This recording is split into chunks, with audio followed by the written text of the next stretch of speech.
And good day, everybody. And how are you guys all doing today? It is Brother Chris here with also my colleague. Gypsy Lady Eva.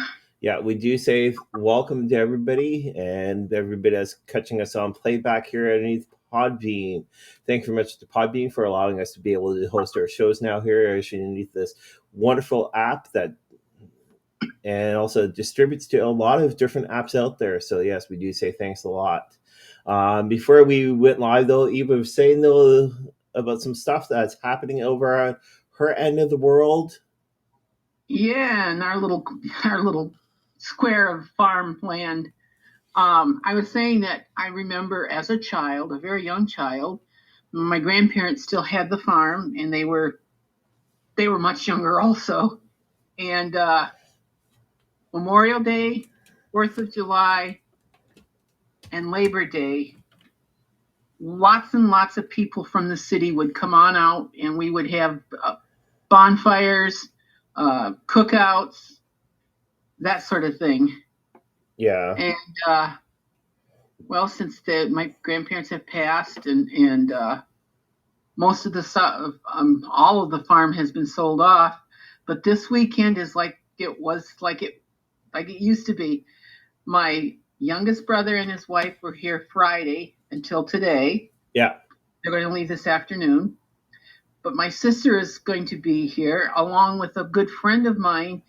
My adopted sister is going to be here. And then Mary is staying overnight. And then tomorrow, my oldest brother and his wife are going to be here. So we've got company coming and going all the time this weekend. It's like it used to be. Yeah. It's going to bring the celebration back to you. It's going to bring all those memories.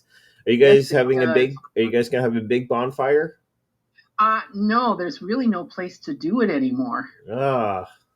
The place where we had the bonfire it's kind of hard to describe, but it was kind of like back and away. So it was not near anything that could burn down. Yeah.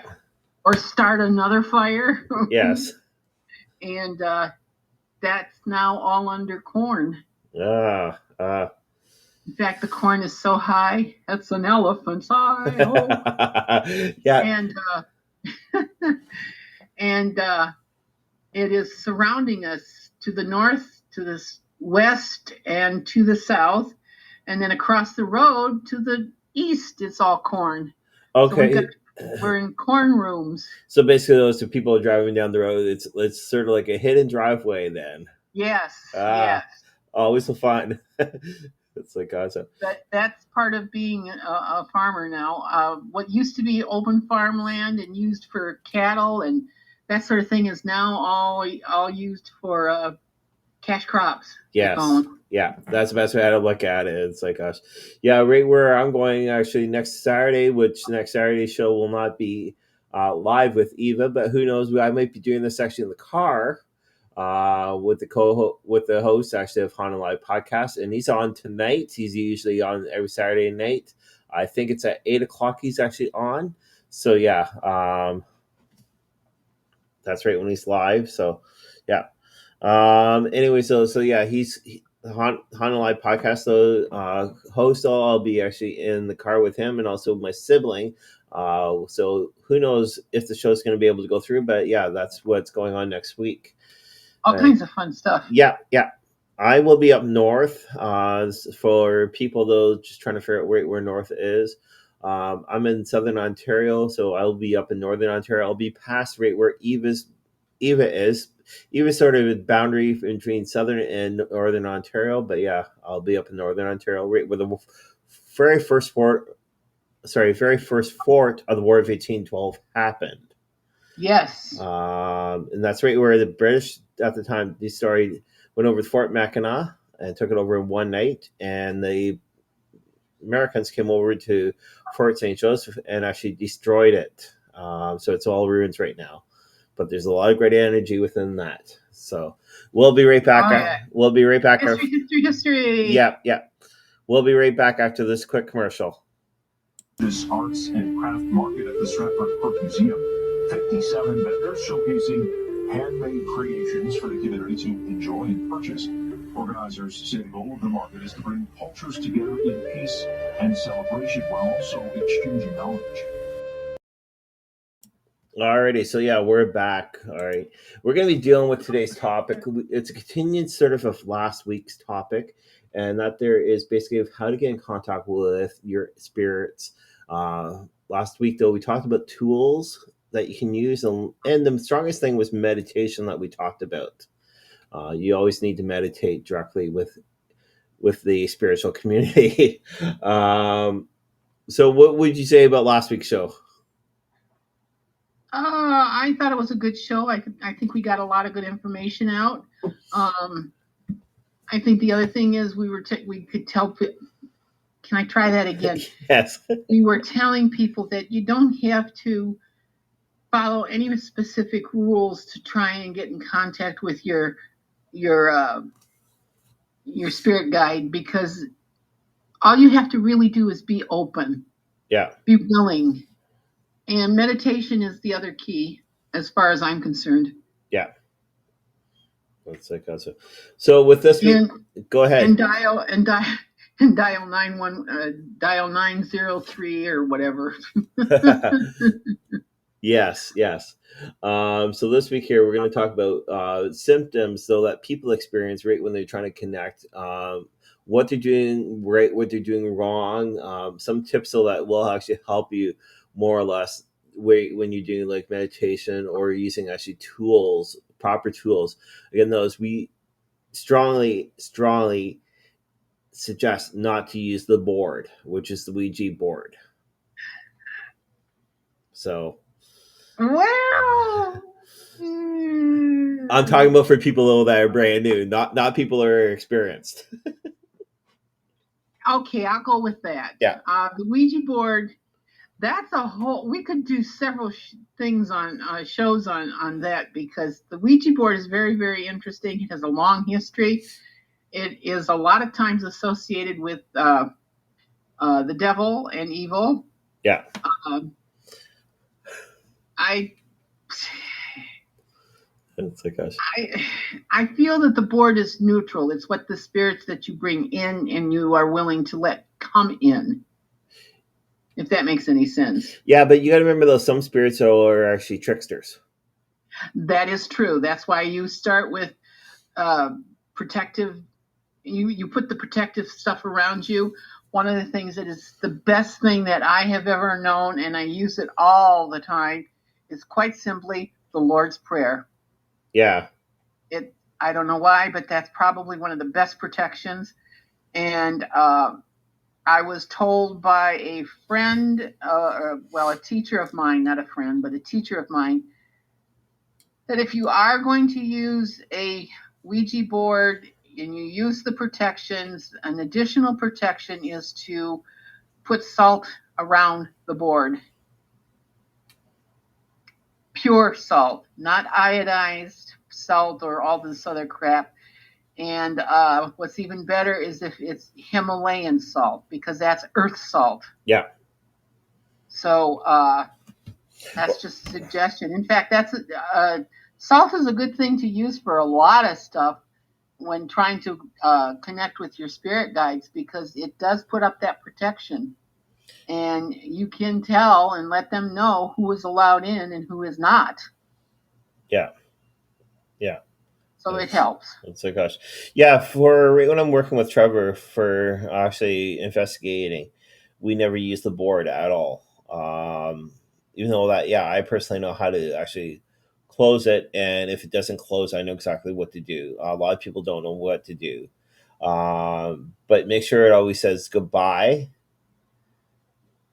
Right. And then also, though, is if you have troubles closing it, find a black cloth, turn it upside down, put the black cloth over top of right where the letters are. And what you need to do is right away get a hold actually of a minister. All right. Take it right to the minister. The minister knows exactly what they are doing. Actually, for holy water is also a good way to help it. Yeah. Close. Yeah. If it sizzles, get away from it completely. So make a joke. So true. Well, we don't want it like hocus pocus. So we don't want to go after we don't want your Sanderson sisters back. So yeah, we don't want those back. Those No, girls no, no, back. no, no, no. So Well, the Ouija board is very powerful. That's part of the problem. And like you say, newbies can't do it. Or I shouldn't say they can't do it. They shouldn't do it. that's right. They should not. Even some people that's been into spiritual work for years, I question whether they should be using it or not. Yeah. I myself have used it many times. Yeah. I've never had a problem. That's like us. Well, the one thing though, talking about the board though, my sibling, right when she was younger, one of her best friends, her birthday was sort of close to my sister's date also. Anyway, so that sister played with the board in the house.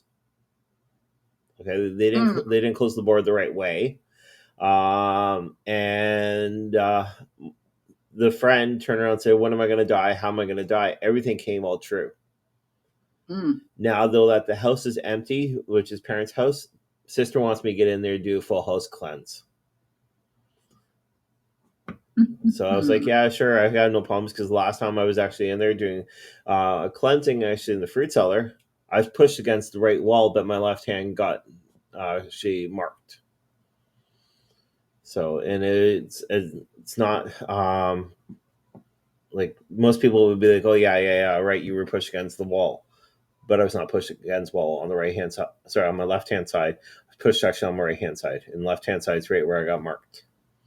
So, but again, though, is we're going to take a look actually at basically how to connect actually with your spirit guides and 5 simple rules. You got your footnotes up?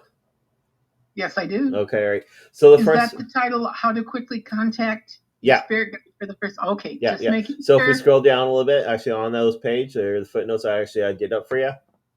Yes. Yeah. So number 1 will be actually be willing actually to receive guidance. And that's the best way to do those. Actually, right when you're your very first time, work with people that know how to really get in contact with the spirit energy. There are different techniques still that you can use by being trained by the people altogether. Right when we do our historical ghost walks, actually in Stratford, Ontario, we actually open up to people. We explain to people that you might sense stuff, you might hear stuff, or get touched. Do not block it, but write it down directly. All right, so that's how we do it. But the guidance, though, for connecting though with actually the spirit though, it's more or less like that. That's the best thing to do. Though, is always have your chakras open. Never have them closed. The reason why is because you never know what or who is actually out there trying to reach you. So yeah. All right, I'll give the next one to Eva, or if you want to continue on that, so that's fine. No, I think that's pretty well covered. Try to be upbeat when you're doing this. Don't go into a kind of gloomy sort of thing, because that will put the kibosh on it real quick. Yeah. Turn your attention inward, and that is very difficult for some people to really be comfortable with, because you are kind of letting go of everything to go inward and into yourself, and to feel that presence of the self, and then to feel the presence of something outside of yourself. I know that doesn't make much sense, excuse me, as I have said that, but one of the things you do is you close your, you close your eyes, and I always used to do it this way. I started with my feet, and I slowly let my energies raise up through my feet, to the ankles, to the knees, to the hips, starting with the 1 chakra and moving all the way up, or the root chakra, starting all the way up to the different chakras, 7 chakras. And of course, your eyes are closed, going to the crown chakra, which really opens you up, and you can actually, I can, and other people have said the same thing, they can actually see the energy starting to flow inward. Yeah.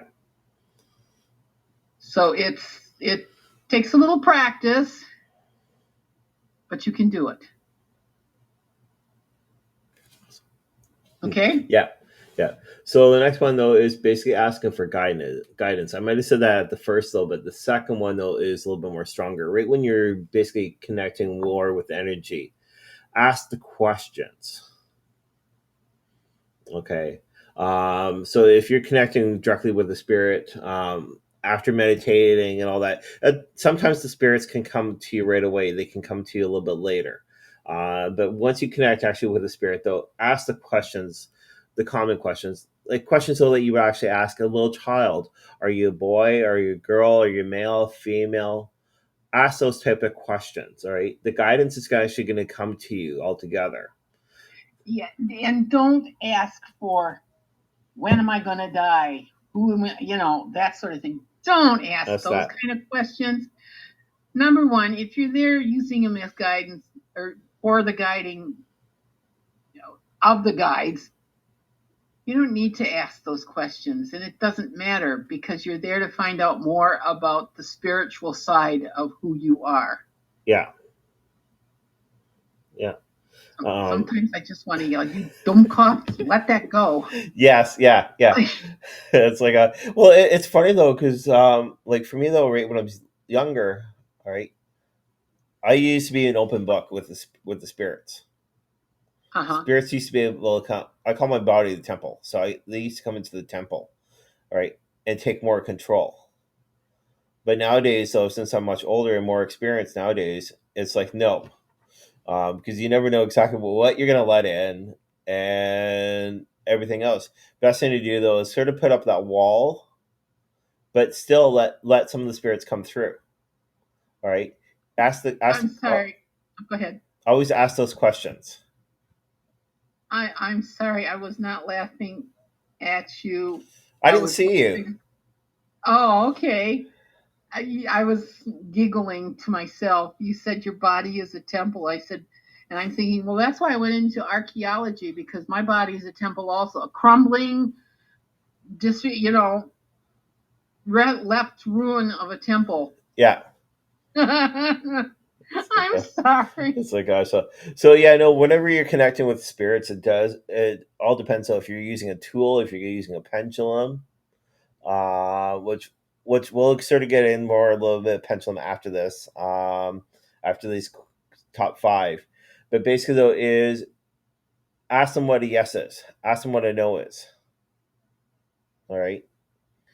And sometimes they'll let you know through the tools. Yes. There's a TV show that we love to watch here in Canada, right? And it's called Paranormal, The Other Side. Oh. All right. And it's basically Indigenous people, though, are exploring haunted locations. So they got the K2 meter out there, and they're connecting with the energy. But the way that they do the energy with the spirit, though, is if they want them to spell it out, they'll go through each letter of the alphabet. And the K2 meter does light up. So each letter, though, that they'll actually restart the alphabet again, because each word, though, actually has a letter. So that way you get exactly what the spirits are trying to do and trying to communicate with you. So that's another trick for guidance. I'll give the number 4 to Eva, since she's playing with her pendulum. I was just curious about something. Before we do that, I would like to say one thing about using tools, though. Yeah. Tools are good for beginners because it does help you reach that state of Zen that you can open to the spirits. Excuse me. But don't become dependent on the tools, because the tools, they might not be there the next time you really want to get in connection. What are you going to do if you don't have your pendulum? What are you going to do if you don't have whatever it is that you use to make that connection? Yeah. It's good for starting, but once you get into it, excuse me, let it go. Going Let to it go. Let it go. Oh, you're becoming as bad as me. So the next step is becoming aware of their guidance, being aware that they're there. I don't know. Did you ever, when you started, did you get to see pictures, or did they show you pictures of what they looked like or what they were? Well, first of all, right when I started at a very young age, no, they never did. But nowadays, so I can, like, for me though, I can look at a picture and I can give you the whole history, Ah, right? Just by looking at a normal picture. well, like the guides that stay with me all the time. The one is by my left side. The other is kind of like on my right side, but more towards the center. Yeah. And then I have others who just kind of drop in as like, "Hi, I know you need some help," type thing. It's like, okay. But as you start getting more and more familiar with the feeling that you have to say that your guides are with you, the more you can start getting an idea of who they are, what they are, even what they look like. The one that guide that has been with me for many, many years is an old Native American medicine woman. Yeah. She has been with me for a long time. And the other two that have been with me, one is like, I keep always seeing him as an old British uh, soldier with the pith helmet, the whole thing, you know. And the third one is, that's the one that moves around. Sometimes he's this, sometimes he's that. He, she, it changes all the time. But there's always three guides with me. But those two are always with me. They have always been very, and I can add, when I see um, the medicine woman, I always have the same image of her, and I've had it for years. So what you have to do is open to these things, and it does help you to uh, calm yourself down, and it does give you something to look forward to when you get into that meditative state, because they will be there waiting for you. And be open to what the possibilities are. You might say, well, I want to have give me something, Chris. Trip. Uh, You want to go on a trip?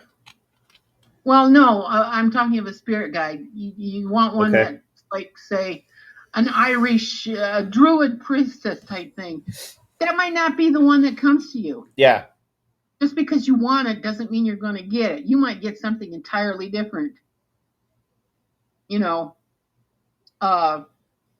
just be open to it, because they have something to not only teach you, but to make you connect with the greater spiritual world out there. And you will know that your guide is with you different ways. Sometimes it's a song that comes on the radio or comes up someplace wherever you're listening. Sometimes it's a picture. And I know the male guide, I get a tap on the shoulder. And that's not unusual. Don't be afraid of it. Just make sure you know where it's coming from, because once you open to spirit, you will get signs and signs from all of them. Yeah. And like that little flash of light that you just saw, oh my, that must be my spirit guide. Not necessarily. Is that what your spirit guide usually does? Well, no. Then it's probably not your spirit guide. It's just a spirit. Okay? So just giving Eva a thumbs up. So yeah. I have to actually I have to do something, but like say something for myself. So I'm an indigenous person. Okay, I'm third generation. Now, just recently, And it's so weird though, because great grandma has been giving me all the signs. And this is sort of like to do with actually awareness. Basically, though, is she's been giving me signs to do with the family history. I just recently found out right where she's buried. Right? You will. And so many times I kept on telling people what her name was, and also right where the family's from. There's no history information, but I found right where she's buried. Found out what her maiden name was also. But yeah, that there could deal with step 4 and step 5. But basically, though, step 5 though is follow their guidance. So yeah, great grandma has been giving me guidance exactly of right where to go and everything else. My sibling actually just went and saw our father. Our father though is in what most people in the States would say the loony bin. But for us here in Canada, we usually say the mental hospital. But anyway, so he was there, and she turned around and said, "Let you know, great grandma has been talking with brother Chris quite a bit, and brother Chris found out this information." My father turned around and said, "Good, it's about darn time though that the history is being brought forward." So basically, those follow their guidance, so the spirits will be able to talk to you. They'll be able to direct you within the right way and right where to go. If you start falling off a different path, they'll slowly pull you back into the right line, which way to go. Go ahead. Oh, just in my case, I tell them, I don't want this subtle flutter of the butterfly wing. I need a 2x4. Yeah. And yeah, I get the 2x4. Yeah. So. Well, when I first started doing spiritual work, which was many years ago, my teachers said, you set the parameters of how they connect with you. Okay? And I told them right then and there, my guides, once I finally kind of met them, I told them, I don't want this soft, gentle breeze coming through because I wouldn't recognize it. I don't want the slight butterfly flutter type thing. I wouldn't see it. I don't pay attention to that sort of stuff. I need a 2x4 right up alongside the head. And my teacher said, oh, come on, get serious. And I said, I am serious. If they want me to do this work, this is what. And I swear on a stack of Bibles in front of all the kinds of gods and goddesses that are out there, that's what they did. Yeah. I did not get subtle things. I got the 2x4. And believe me, there were times when it's like I wanted to duck because I could see it coming. So you set the parameters. This is what I will pay attention to. This is what you need to help me with. And they will do it. I'm sorry, I stepped on your. No, because the last 2 steps are pretty much that. Kind of the last 2 steps though are how to know if your spirit guides are connecting with you, right? And that there is sort of like what you were saying about the 2x4, right? And then the last one though is depending actually on more or less onto your spirit guides, right? They work with you. It's not like they're out there like the example that I always use is they don't sit there like the gods of Olympus judging or waiting or anything like that. The guides are interactive. They will be there. And believe me, if you need help, they are there. And not only are your guides there, but there are other guides that are there also helping you. They will bring in people to help you. Yeah. And I went, I went through a very rough time. It's about 10, 12 years ago. And I wanted to take that long walk off a short pier. And I called on my guides. And like I say, there's 3 guides always around me. I can feel them.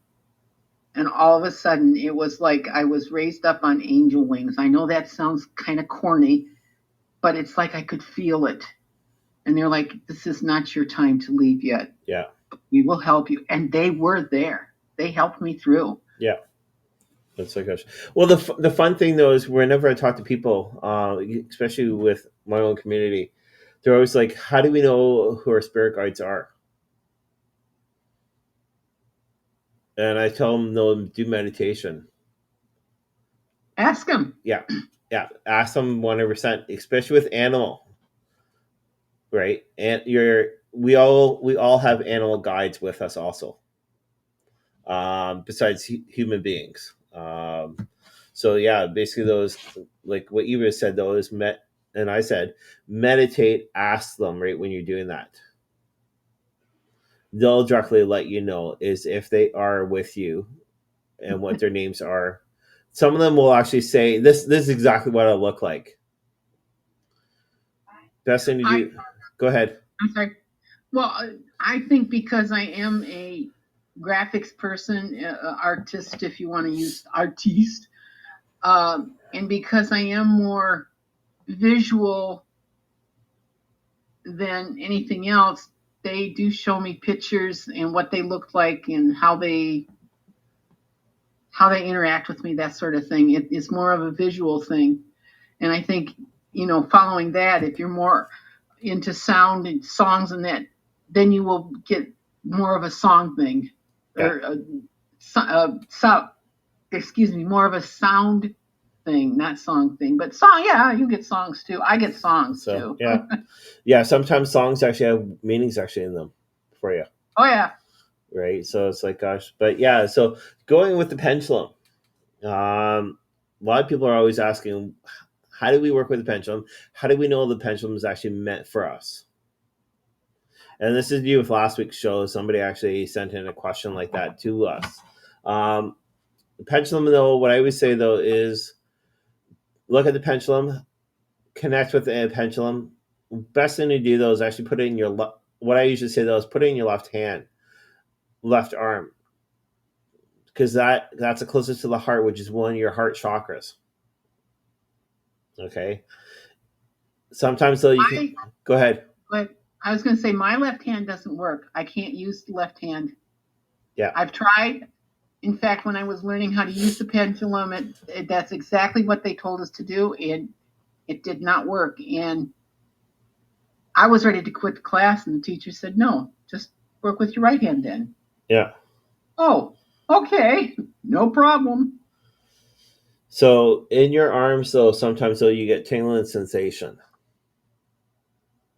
It's just like holding with a normal deck of cards for tarot or even with oracle cards. You do get a tingling sensation, and it's a vibration signal, though, that you will actually get within your arm altogether.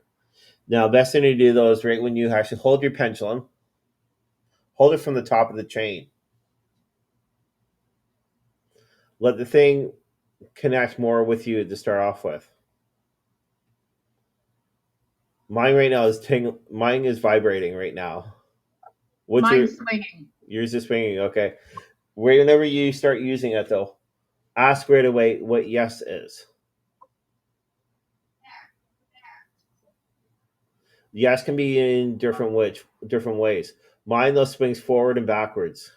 Yes. Trevor's, my partner, it swings. I'm sorry. I'm going to mute you. Okay. Or I'm going to mute me. Yep. I'm sorry. It's all right. So yeah, no, we're still connecting actually with the pendulum. Mine is swinging big time. The host of HauntingLIVE podcast, his rotates. Oh, really? Yes.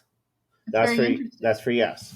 And for no, I'm gonna actually ask what no is. So right now, though, no. Moving your hands. No is swinging the opposite direction.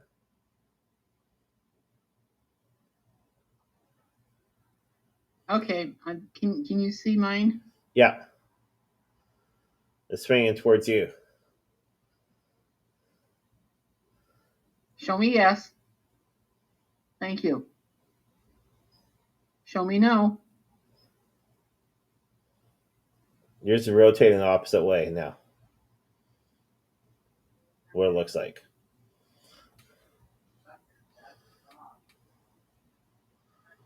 There we go. Does its thing. Yeah. Sometimes, though, you might get crisscross. That there is unsure. Whenever your pendulum goes crazy, like swinging crazy, ask it to please calm down. It will calm itself down. Yeah. What I find interesting is, too, it's like with the spirit, finding a spirit guide. Everybody has, I shouldn't say everybody, but everybody has spirit guides. Everybody has different spirit guides. Yeah. And it's the same kind of thing with the pendulum. I know someone whose pendulum is actually a bone. Yeah. On a leather thong, very fine leather thong. Tried the metal, tried the other things, and it never worked. Somehow came across this necklace that was a bone on a thong, very native type thing. Picked it up and it started working. Yeah. So I hear a little one behind you. So yeah. It's a poodle. It's a poodle. So yeah, what we were saying though is animals are actually guides also. Yes, very much right? So. That's perfect, especially hearing the little chirp in the back from the little poodle. So yeah, animals are also spirit guides. There's so many different types altogether. Oh, spirit can come to you in so many different ways, like you say. One of the more interesting one is automatic writing. Yeah. Letting spirit come through that. My God, I used to do it. I haven't done it in a long time, but I used to do it. And I would just hold the pencil. No, I used a felt tip pen because it just made the marks heavier. Okay, yeah. And it would go up and down and make all kinds of funnies, and all of a sudden it would spell a word, but it was all one stroke. And the thing is, it would go the normal left to right, and then swing around with the squiggles, and sometimes it would do a word, but it would do it backwards. Yeah. I'm like, that's weird. It's like, yeah, that is weird. We did a class in Cobourg, Ontario. That's actually basically east of Toronto, at a former jail, which was once the largest jail actually here in Ontario. They changed it into a hotel. So original bar cells, like the bars, were still in there. Anyway, so I was doing like teaching people basically automatic writing. One person said to me, "I can't do automatic writing." I said, "That's fine." I said, "Whatever is coming to you, connecting to you from your spirits, in your spirit guides. If you need to draw them down." So that's what the person did. Everybody else in the room was doing automatic writing, but they were starting stuff to do with what the person was writing about, like drawing about. I made sure that people were not sitting by each other, that there was a distance between each other, but still they were connecting. I have to show you this pendulum that I have, if you don't mind. No problem. We can let our viewers know. Well, the one that I want to show you, mine were good with silver chains. I don't know why. Probably because I was born under the moon. Can you see? Let me try it this way. Can you see this one? It's round. Is it an eagle? No, it is a small conch shell. Okay. With a hole in the middle. There's a story behind that one, and the reason why it works so good, it was a gift. And the man who found it said he was in the beach and he was thinking about me, or on the beach, and he was thinking about me. And he a man was standing there, and the man said, "You look like you're deep in thought." And the person replied, "Well, no, I was thinking about a friend of mine. I'd like to take him something kind of special from wherever it was he was at." Yeah. And he says, "You mean like that little thing down at your toe?" And he looked down, and there was this thing, this little conch shell with the hole in it. It's beautiful. It's white. And he went to look up to thank him, and the man was gone. You can't tell me that's not a spirit guide. No, it is 100%. And this one, I just have to pick it up, and it starts working. Yeah. I mean, it's like, thank you very much. That's going to work again. Yes. So yeah, we'll keep it at that. And again, so next Saturday, who knows? I might join you guys actually live out on the roof here at Underneath Podbeam. And I do say thanks for my co-host, Gypsy Lady Eva. Gypsy Lady. You got to say it right. I am so sorry. But yeah, so Gypsy Lady Eva will be actually off approximately two weeks. So pay attention for posts on underneath our Facebook page, which is Divine Oracle Podcast. And also, if you have any questions, reach out to us. Yes, please. Right, Gypsy Lady Eva. Is it 47? I'm trying to remember. 49. So yes, Gypsy Lady Eva 49 at gmail.com. And for me directly, it's Divine Oracle Reading, at gmail.com. I'm going to be changing that shortly. So yeah, to podcast. But yeah, check us out if you have any questions or whatever. Still contact with us, or even leave messages here underneath Podbeam. We would love to reach out to you guys. Thanks a lot for tuning in, and hopefully your spirits are actually at peace with you. Okay, have a great week, everyone.